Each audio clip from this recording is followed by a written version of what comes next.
Today I was in the Romanian Foreign Ministry, where it was claimed that it was supposedly a Russian drone, but as usual, no evidence was provided.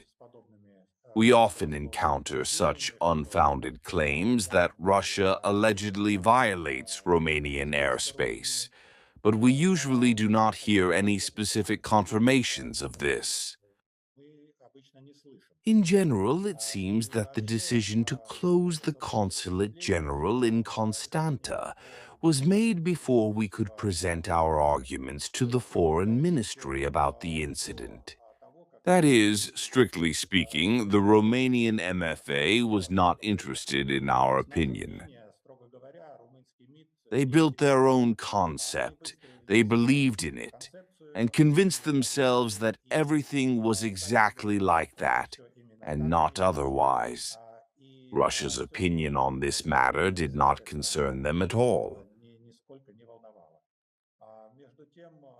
Meanwhile, there is serious reason to believe that we are facing another provocation by the Kiev regime, which is trying by all means to involve NATO, Romania in particular, into a conflict with Russia in order to divert attention from its terrorist activities, in particular from the strike on the Starobelsk student dormitory, where more than 20 people died, and in order to obtain additional financial supplies from Europe to continue its anti-Russian terrorist policy.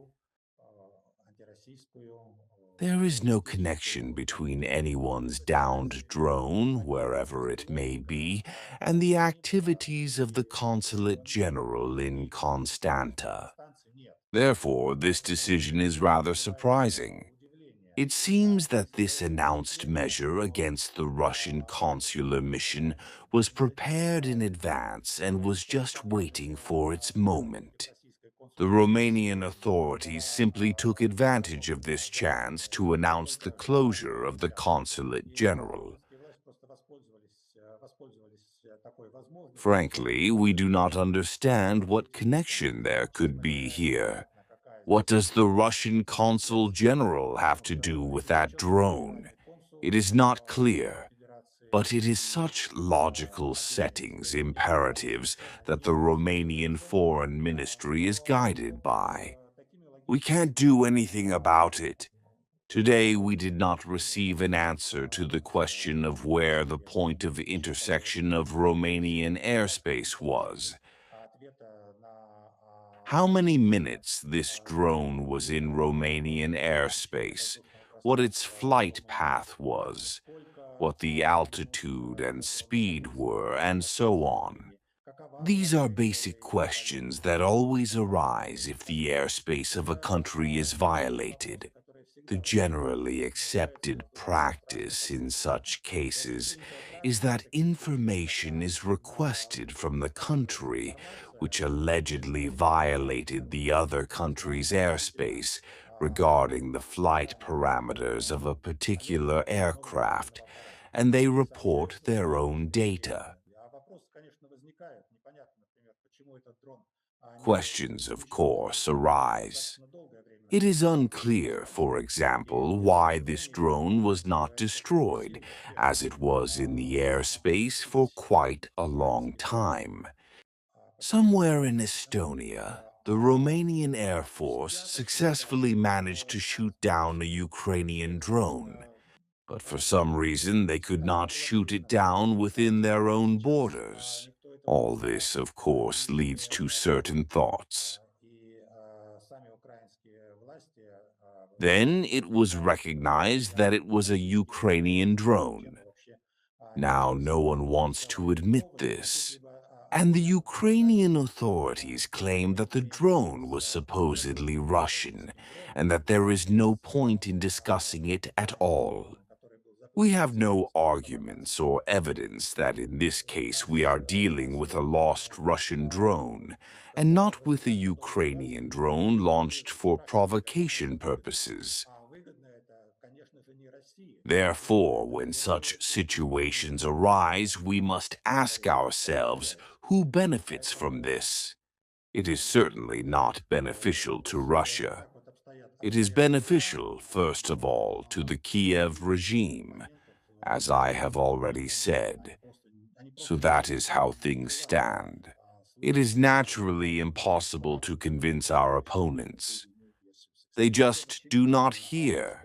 They do not want to hear when you tell them the truth, or when you question one version or another proposed by their side. It is obvious to everyone that Russia is not directing any of its aircraft towards Romanian territory. It is nonsense to claim otherwise, and they understand this perfectly well. As for NATO generals, they will use any reason to make false accusations against Russia.